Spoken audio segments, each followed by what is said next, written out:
নমস্কার বন্ধুরা, শুক্লার পাঁচমিশালিতে সবাইকে স্বাগত জানিয়ে আজ আবার একটি রেসিপি আপনাদের কাছে শেয়ার করছি। বন্ধুরা, আজ আমি ডিমের রেসিপি আপনাদের কাছে শেয়ার করব। আমি যেভাবে ডিমটা রান্না করছি আজকে, আপনারা একবার বানিয়ে দেখবেন। মাছ মাংস ছেড়ে ডিমের এই রেসিপি দিয়ে কিন্তু সম্পূর্ণ ভাত খাওয়া হয়ে যাবে।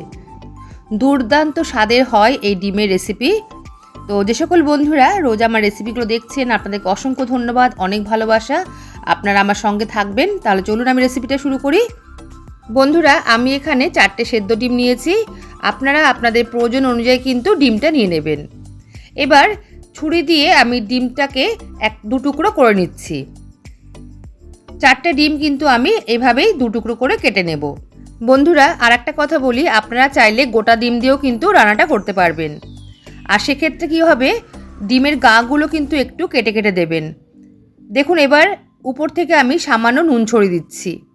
গোটা ডিম ভাজার সময় যদি উপর থেকে একটু চির করে দেওয়া হয়, তাহলে কিন্তু ডিম ভাজার সময় একদমই ফুটবে না।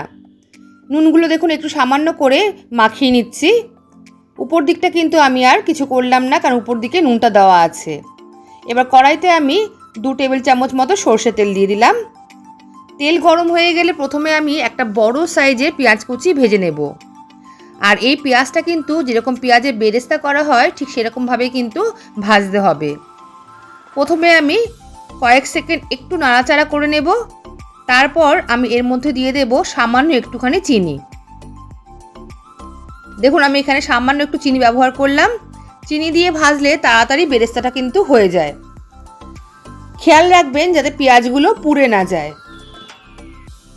দেখুন, আমার পেঁয়াজগুলো ভাজতে ভাজতে কিন্তু অনেকটাই বেরেস্তার মতো হয়ে গেছে। এবার আমি তুলে নিচ্ছি। হাতা দিয়ে এইভাবে তুলে নিলে একটু চেপে দেখবেন এক্সট্রা তেলটা কিন্তু কড়াইতেই পড়ে যাবে। সম্পূর্ণ বেরেস্তাগুলো তুলে নিয়ে এবার আমি ওই কড়াইয়ের মধ্যে দিয়ে দেব সামান্য একটুখানি হলুদ। হলুদ দেওয়ার পর একটু আমি হাতা দিয়ে নাড়িয়ে দেব। গ্যাসের ফ্লেমটা কিন্তু এখন কম করে রাখা আছে। এবার আমি ডিমগুলো দেখুন এভাবে দিয়ে দিচ্ছি। কাটা দিকটা কিন্তু আমি যে দিকটা কুসুম আছে সেদিকটা কিন্তু উল্টো করে আমি কড়াইয়ে দিচ্ছি। এর ফলে কুসুমগুলো কিন্তু সুন্দর করে ভাজা হবে আর বেরিয়েও আসবে না। 1 মিনিট মতো একটা সাইড ভেজে নিয়ে তারপর কিন্তু আমি উল্টে দেব। হ্যাঁ, যেটা বলছিলাম বন্ধুরা, গোটা ডিম ভাজার সময় গোটা ডিমের গায়ে কিন্তু একটু চির করে দেবেন চারদিক থেকে, আর একটু সামান্য নুন আর হলুদ মাখিয়ে ভাজবেন। দেখবেন ডিম কিন্তু একদমই ফুটবে না। দেখুন, এই ডিমগুলো কিন্তু ভাজা হয়ে গেছে। এবার আমি সব তুলে নেব। ডিমের এই রেসিপিটা কিন্তু খেতে দুর্দান্ত হয় বন্ধুরা, আপনারা ট্রাই না করলে বুঝতে পারবেন না। এবার দেখুন, একটা মশলা বানিয়ে নেব। তার জন্য মিক্সিং জার নিয়েছি। আর যে বেরেস্তাটা বানিয়ে রেখেছিলাম পেঁয়াজের, ঠান্ডা করে নিয়ে এবার মিক্সিং জারের মধ্যে দিয়ে দেব। এটা কিন্তু ঠান্ডা অবস্থায় দিতে হবে। আর আগে থেকে আমি 4টে কাজু ভেঙে নিয়ে জলের মধ্যে ভিজিয়ে রেখেছিলাম, সেই কাজুগুলো কিন্তু এবার আমি দিয়ে দিচ্ছি। কাজু দেওয়ার পর আমি এখানে 2 চামচ মতো টক দই দিয়ে দেব। আর এই পরিমাণগুলো কিন্তু আপনাদের ডিমের পরিমাণের উপরে নির্ভর করছে। দিয়ে দিলাম 3টে কাঁচা লঙ্কা। এই লঙ্কাগুলো কিন্তু ভীষণ ঝাল, তাই আমি 3টে ব্যবহার করলাম। দেখুন, সুন্দর করে কিন্তু একটা পেস্ট তৈরি হয়ে গেছে। এবার কড়াইতে আমি আবারও 1 টেবিল চামচ মতো সর্ষের তেল দিয়ে দিলাম। তেলটা একটুখানি নাড়াচাড়া করে ভালো করে গরম করে নেব। গরম করে নেওয়ার পর আমি তেলের মধ্যে ফোড়নে দেব 2টো থেতো করা এলাচ, একটা দারচিনি স্টিক, 2-3টে লবঙ্গ আর একটু জয়িত্রী হাতে আমি ভেঙে নিয়েছিলাম। গোটা মশলাগুলো দিয়ে আমি একটু কয়েক সেকেন্ড নাড়াচাড়া করে নেব। যখন মশলা থেকে সুন্দর একটা গন্ধ বেরোবে, তখন আমি এর মধ্যে দিয়ে দেব 1 বড় টেবিল চামচ মতো আদা আর রসুন বাটা। আর একটা কথা বন্ধুরা, আপনারা টক দই কিন্তু কখনো ঠান্ডা ব্যবহার করবেন না, নর্মাল টেম্পারেচার রাখা কিন্তু দইটাই ব্যবহার করবেন।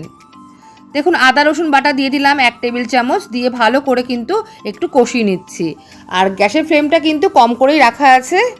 আদা রসুনের কাঁচা গন্ধ কেটে গেলে এবার আমি এর মধ্যে দিয়ে দেব আগে থেকে তৈরি করে রাখা পেস্ট। মশলার সম্পূর্ণ পেস্টটা কিন্তু আমি এখানে দিয়ে দিলাম। আর যেহেতু কাজু বাদাম দেওয়া আছে, সেই জন্য কিন্তু কড়াইতে লেগে যেতে পারে, তার জন্য কিন্তু গ্যাসের ফ্লেমটা একদম কম করে রাখতে হবে। প্রথমে আমি 2 থেকে 3 মিনিট খুব ভালো করে কিন্তু কষিয়ে নিলাম। বন্ধুরা, আজকে রেসিপিটা দেখে আপনাদের যদি ভালো লেগে থাকে অবশ্যই লাইক কমেন্ট করবেন, শেয়ার করবেন আর আমার চ্যানেলটি সাবস্ক্রাইব করে আমার পাশে থাকবেন। পাশে থাকা বেল বাটনটা অবশ্যই ক্লিক করবেন, সঙ্গে অল বাটনটাও ক্লিক করে দেবেন, তাহলে যখন নতুন কোনো রেসিপি আমি আপলোড করব সবার আগে আপনার কাছে নোটিফিকেশান পৌঁছে যাবে। দিয়ে দিলাম কিছু গুঁড়ো মশলা, হাফ টিস্পুন জিরে গুঁড়ো, হাফ টিস্পুন ধনের গুঁড়ো, পরিমাণ মতো হলুদ আর হাফ টিস্পুন দিলাম কাশ্মীরি লাল লঙ্কার গুঁড়ো। মশলাগুলো দিয়ে কয়েক সেকেন্ড ভালো করে কিন্তু একটু নাড়াচাড়া করে নেব। এবার আমি এর মধ্যে দিয়ে দেবো সামান্য একটু জল।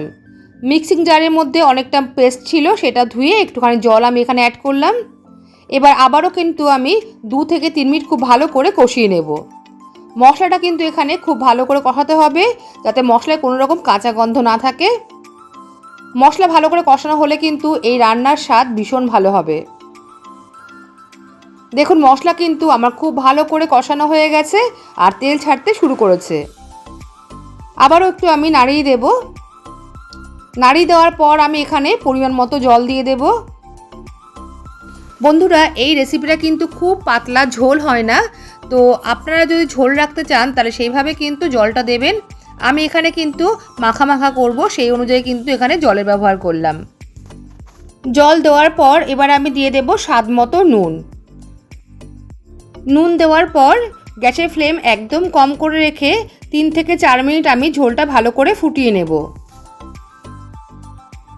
ঝোল ভালো করে ফুটে গেলে তারপর আমি এই ঝোলের মধ্যে সব ভেজে রাখা ডিমগুলো এক এক করে দিয়ে দেব। এই রান্নাটা কিন্তু একটু মাখা মাখা হলেই বেশি ভালো লাগবে খেতে। এবার ভেজে রাখা ডিমগুলো আমি দেখুন এভাবে বসিয়ে দিচ্ছি। ডিমগুলো দিয়ে এবার আমি গ্যাসের ফ্লেমটা কম করে দিয়ে আবারও 2 থেকে 3 মিনিট মতো একটু ফুটতে দেব। 2-3 মিনিট ফুটে যাওয়ার পর দেখুন এবার এই গ্রেভি নিয়ে একটু একটু করে এই ডিমের উপরে আমি দিয়ে দিচ্ছি। এতে ডিমগুলো খেতে কিন্তু বেশ ভালো লাগবে। রান্নাটা কিন্তু আমার প্রায় হয়ে গেছে। এবার আমি সবার শেষে উপর থেকে দিয়ে দেব কুচনো ধনেপাতা। ধনেপাতা দিয়ে কয়েক সেকেন্ড একটুখানি ফুটতে দেব, তারপর কিন্তু আমি নামিয়ে দেব। তাহলে বন্ধুরা, তৈরি হয়ে গেছে দই দিয়ে ডিমের কারি। খেতে কিন্তু অসম্ভব ভালো হয়।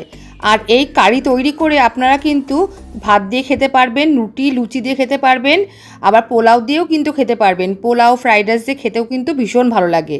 আর বন্ধুরা, ডিম এভাবে রান্না করলে দেখবেন সবাই মাছ মাংস ছেড়ে ডিম দিয়েই কিন্তু ভাত খেয়ে নেবে। খেতে কিন্তু সত্যি ভীষণ ভালো হয়। তাহলে আজকের এই রেসিপিটা আপনাদের কাছে কেমন লাগলো অবশ্যই কিন্তু জানাবেন লাইক কমেন্টের মাধ্যমে। তাহলে আজ এই পর্যন্তই, আসবো আবার অন্য কোনো রেসিপি নিয়ে। সবাই ভালো থাকবেন, সুস্থ থাকবেন। সবাইকে আজকের মতো টাটা।